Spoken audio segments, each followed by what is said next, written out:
आपण माने भल भाव जानी आज को 5 मासरू अधिक दिन है भद्रक पौरपालिका अंचल मुख्यतः भद्रकर प्रशासनिक दफ्तर जिलापाल ऑफिस सामना ठारू आरंभ करी पुणी चरंपा पर्यंत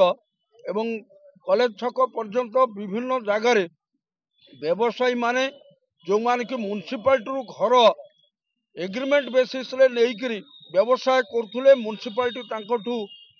पैसा नौथुले भड़ा बाबद किछि तांको न कही बेआईन भाव से घर भांगीदेले एवं दोकानी व्यवसायी भाई माने तांकर जीवन जीविका हरई बसचंती 5 मास होगला सरकार किंबा जिला प्रशासन एपर्यंत कौन विकल्प व्यवस्था अर्थात से थैथान करिवार योजना न करिवार आमे बाध्य होउचे व्यवसायी भाई माने आसंता 19 तारिख दिन एकजुट होइके जिलापाल ऑफिस घेराव करेंगे। सरकार एवं प्रशासन जदि एक कथा को तुरंत फैसला न करती आमे बाध्य होबु आगामी दिन में आंदोलनात्मक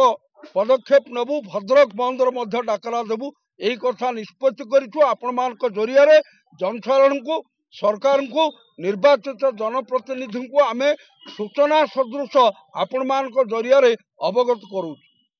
लाला जगदीश राय एक कचेरी बजार भद्रक बणिक संघर संपादक दायित्व रे अछि। दीर्घ 5 मास ही गला आमर एठी जो दुकान घर गुड़िक भांगी दिया जायछि।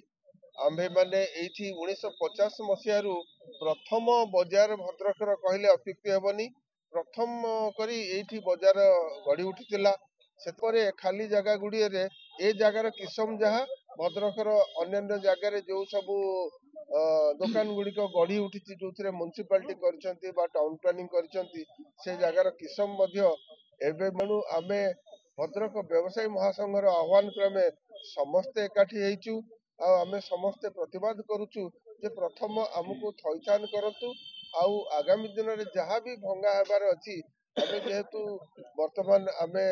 भोगुचु आम परिवार भोगुचंती आम मान पाखे जो कर्मचारी माने थिले से माने मध्य भोगुचंती तेणु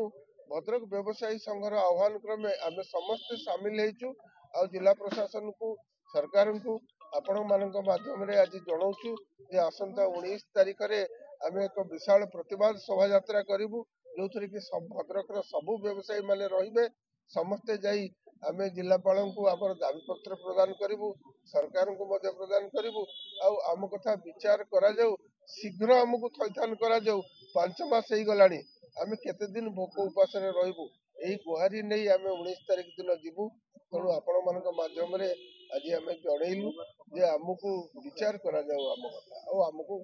थैथान खूब शीघ्र थैथान करा जाऊ।